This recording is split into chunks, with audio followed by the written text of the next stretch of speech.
Hello Year 1, we're going to be making a forest today, and the idea is we're making a forest for the big bad wolf from the Three Little Pigs. So the first thing you need is some paper. Also, if you've got any tape at home, kind of painter's tape, masking tape, that would work really well. Or if you've maybe got a white chalk pastel or a white crayon, that will work for this technique as well. If you don't have any of this stuff, you can just improvise your own version of a forest. So I'm going to show you how I'm going to do it. So first of all, I'm getting my tape and I'm going to mark a line kind of where I guess my forest floor is going to be. So I'm going to make my forest floor, let's see, about here. And my forest floor is going to be a straight line, or at least as straight as possible. Okay, so that's my forest floor. The next thing I'm going to do is put in some trees. And the way I'm going to do the trees is, again, with a little bit more tape. So this tape, you actually don't even need scissors for. You can rip a piece, and you're just going to start laying them roughly straight. They can kind of be a little bit wonky because some trees do grow kind of a little bit wonky. But we're going to put these on. And I'm not going to put them all the way down to the bottom. I'm going to put them at kind of different levels. So you'll see what I mean in a moment when I put a few more in. Now I'm being careful to kind of push my tape down. You've got to be careful that your paper isn't too thin, because thin paper will tend to rip a little easier when you peel tape off, because eventually we are going to be peeling this tape off. Now, if you're someone who doesn't have the tape, but you do have a white crayon or a white chalk pastel, you're going to do the same idea for trees, but you're going to draw them with your pastel or your crayon. Okay, so let's just bring that down there. You'd also put in this line that goes across there with your chalk pastel, your oil pastel or your crayon. It causes something called a resist, okay? A resist is something that the paint can't either get under or get into.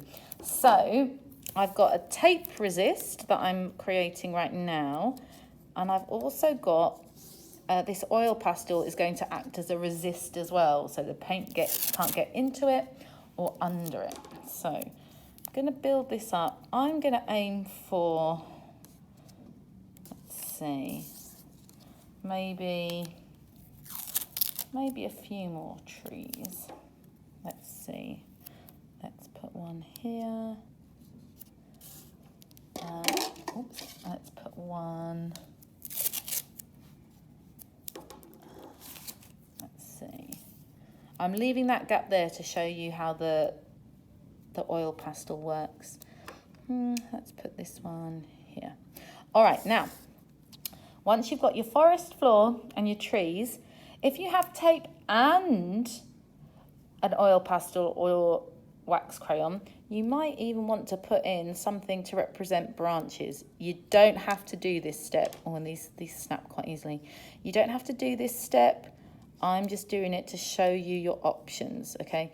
So maybe some branches coming off either side. Now, I know you can't see anything at the moment, but you've just got to kind of watch the kind of movement my hands are making to represent where my branches are. Now, when we come to paint this, because that's the next step, I'm going to have the area down here almost a little bit like it's autumn. So I'm going to use orange and red and brown and yellow all on the bottom part of my forest. And then the top part of my forest, I'm going to use greens and yellows. Okay, so step one, I'm going to wet my brush and I'm going to just add water. I'm not going to do the whole area because my water will probably start drying before I get to the next step. So I'm gonna do water down here, and then using my watercolor paints, I'm going to get, let's get some red. Tap some red off there. Some orange.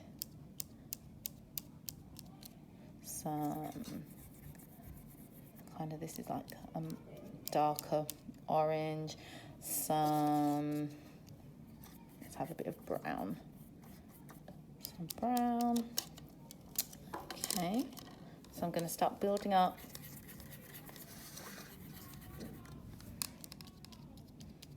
this area down here. Okay, so I'm going to carry on with this, making this area wet, and then adding my autumn colours, my oranges, my reds, and my browns. Okay, let's add a bit more water here.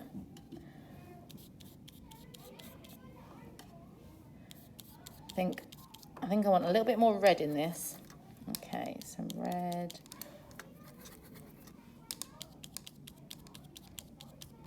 Okay. Maybe a little bit of yellow actually. Lighten it up a little bit. Okay, just going to wet this area here. Now, because I've been washing my brush, my water's gone from clear to kind of a pinkish colour, which is actually kind of helpful because it helps me see the parts of my paper that are wet. Okay, let's put a little bit more, a few little bits of brown in. I'm just going to come back and put a few more spots over here. Okay, so that is my forest floor done. Now I'm going to do the top half of my forest where the big bad wolf is going to live. So in my palette, I've got 2 shades of green. So I'm just going to, now don't worry that this is coming out a bit pink because I'm going to put green over the top of it in a moment. Now you maybe can see where I've put my branches. That's where the resist is working. So I've wet my paper and now I'm going to tap some of the green there. Let's wet this area here. Okay, and let's do a darker shade of green on this section. Okay, so you're literally just going through these gaps between your trees. So you're putting the water down, and then you're adding your watercolour paints over the top. I'm trying to vary the greens slightly just to make it a bit more interesting. I might even put a little bit of yellow on this one. Now my brush is a bit mucky, but that's okay because it's all like kind of nature colours. So I don't mind that it's a little bit mucky because it all looks like the sorts of colours you might find in a forest. So greens and yellows and maybe a little bit of brown. All right, let's put a bit more green in here. And you can start to see where my resist is, you know, where I put my branches in with that oil pastel. A wax crayon, a white one, will do the same job. Okay, so you can see I'm varying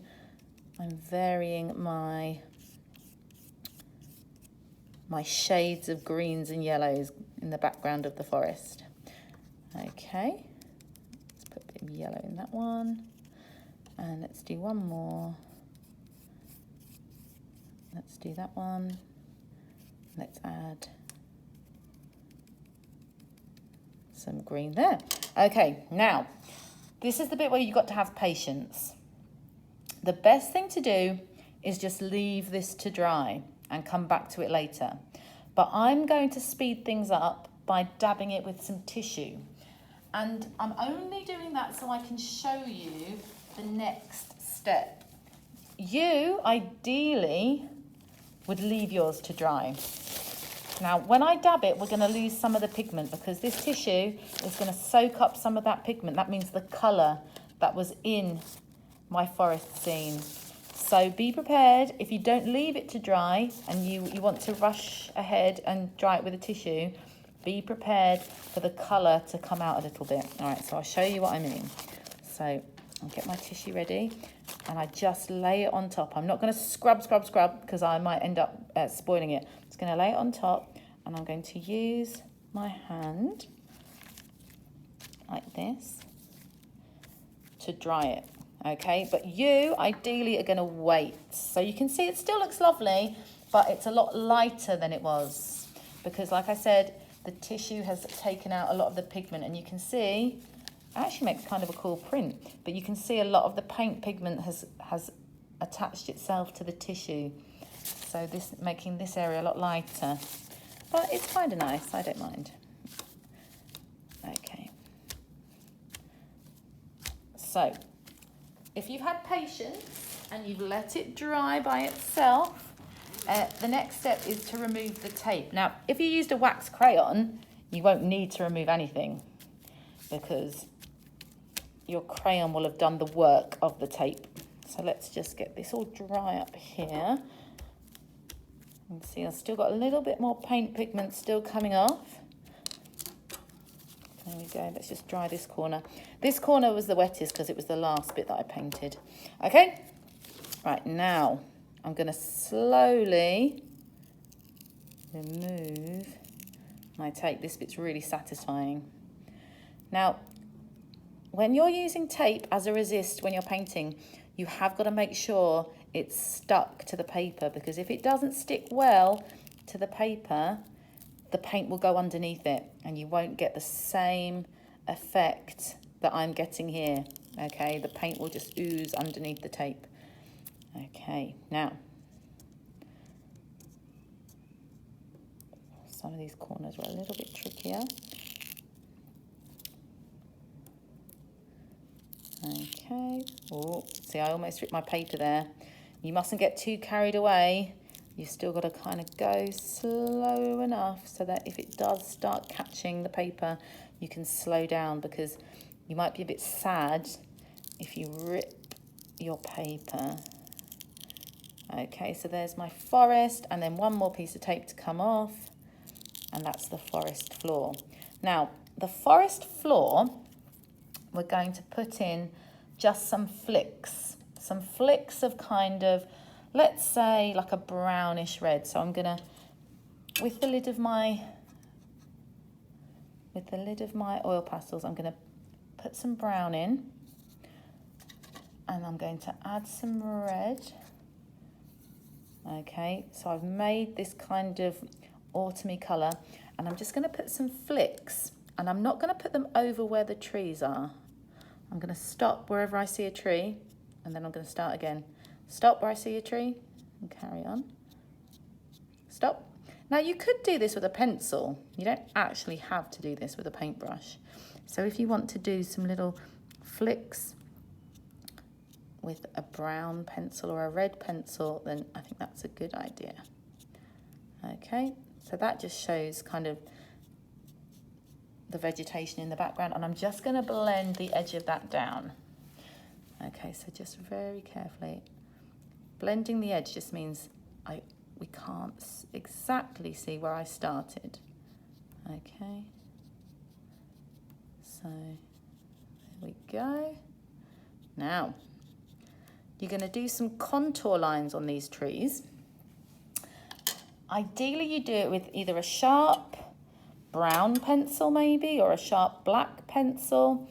I'm going to use, I'm going to use a pen, I think, just so it shows up better. So I've got a thin Sharpie pen. You can just use a sharpened pencil. And what you're going to do is you're just going to put in some contour lines on the tree, okay? So I'm literally just putting in little lines, some long, some short, going up the side, and then I might put some coming this way as well. Okay, so these are representing my trees, and they kind of look a bit like silver birch trees. If you've ever seen those in nature, it's kind of what this looks like, because silver birch trees are kind of a whitish colour, and they do have some kind of ring markings around the outside. Okay, so I'm going to just add in these.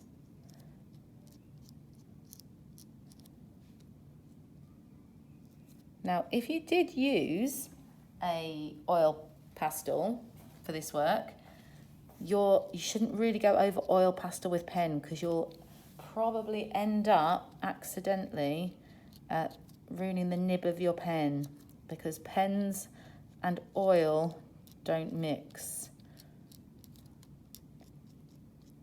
Now, I would recommend, if you're worried about making pen marks, just doing this with a pencil, maybe like a coloured pencil, like I say, a brown or a sharpened black. Now, next lesson, the next time I do one of these video tutorials, we're going to be making a wolf, okay? The wolf is going to go onto this piece of work, and this is like the background for your wolf. So as you can see, this on its own is a very nice piece of artwork, but it's actually going to be the background for Mr. Wolf. Right.